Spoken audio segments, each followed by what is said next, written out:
Welcome to BGF 2014. With me is Andrew Sheppard from GREE. Welcome, Andrew. Thank you, Peter. It's great to be here. Please give our viewers a little bit of background on you from your professional career and also on GREE. Awesome. Very excited to be at BGF this year. My background is somewhat unique for gaming. I started off actually in consulting, and then by way of doing multiple consulting projects for game companies, found my way into being head of studios at GREE. GREE International is the subdivision of GREE Corporate. GREE is not a well-known company in Europe, but it's actually quite large. It generates about 1.3 billion in revenue off a diversified portfolio of games. Majority of that comes from Japan, but the international business is about 300 million in revenue. Very talented team of RPG and strategy game developers. I feel very fortunate to be there heading up operations. So you are focusing on mobile games, especially, company, right? Yes. Yeah. In Japan, we have browser-based mobile games, but we also have an increasing footprint in smartphone games for Android, iOS, Amazon, and Microsoft platforms as well. And the North America business, the American business, was established 3 years ago, and is now kind of the blueprint for how Japan will be moving into smartphone game development over the next year. Nice. Yeah. So what was your talk all about? What was the innovative thing you wanted to bring across to the audience today? So I was excited to come speak here today because I have had the opportunity to speak with many folks in the European gaming space, and the one thing that's very clear is that there's an enormous amount of talented developers and an enormous number of great games, both existing IP and games in development, in this region. And most Americans don't get the opportunity to see that because they're so far away. I've always just committed to being present in Europe and listening and trying to learn as much as I could from leaders in this space. And the one thing that the American industry has become quite good at is seeing the pattern and the trends of the industry. So being able to see, hey, there's this new platform opportunity, let's chase it. And kind of getting there first in some cases and really kind of amplifying their success. This year and next year, I do think, is the year that the European companies rise. They catch up and they push past where the Americans are.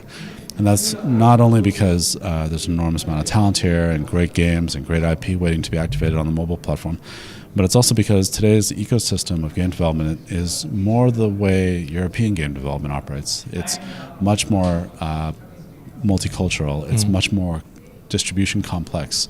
It's not just performance marketing. It's more than that. And the IP needs to be global in nature. And I think Americans can do that, but it's more rare. So I was excited to come here and kind of share, I believe, where the industry is going, which is towards consolidation and towards maturation. And hopefully encourage some people here in the market to push into some American best practice for how to anticipate the market, and hopefully in doing so see more success. So it was basically also about the decision if you self-publish or if you do M&A, right? That's right, yeah. And what I hear a lot with smaller developers is they're trying to reconcile between, do I build internal marketing capabilities? Do I build internal BI systems? Do I build out a product management team? Or do I put all of that money into building the game? And I do think in today's world, unlike last year or even the year before that, we really have to choose what we want to specialize in and then go all in on that and become the best in the world at what that is. And so for developers, they should focus on development. For publishers, they should focus on publishing.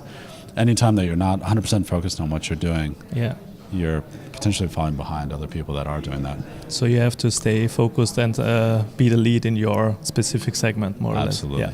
Yeah. So what do you think, Andrew, what is the key trend for the whole industry within the next 3 to 5 years? Where are we moving?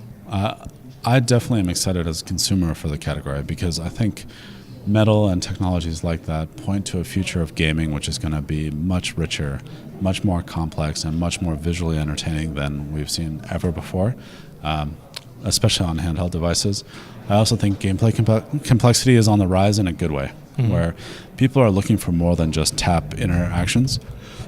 So gameplay fidelity coupled with emerging gameplay innovation, gameplay complexity is going to unlock an entire new set of gameplay experiences that traditionally have only been available on console and PC.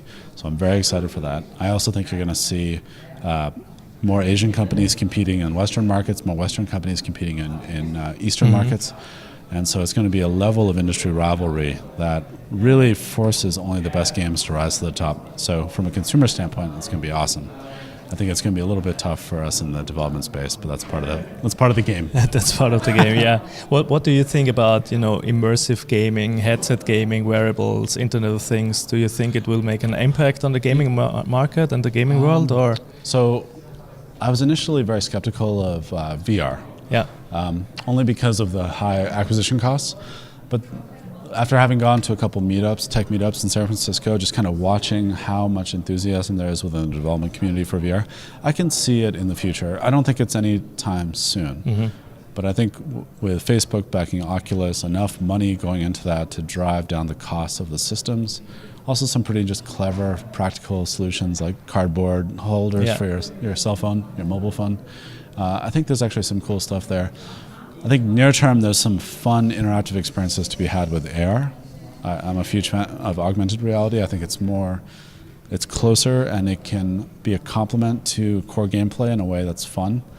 I do think though that they're both still a little bit ahead of where the mass market opportunity is. So as a company we're always testing and pushing on different things like that, but we don't have any meaningful commitments against either yet.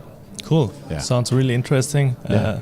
Successful future for you, Andrew. Thank you. Thank you so much for the interview, and I hope to see you again next year. Great to be here at BGF. Thank you very much, Peter. Thanks. Thanks.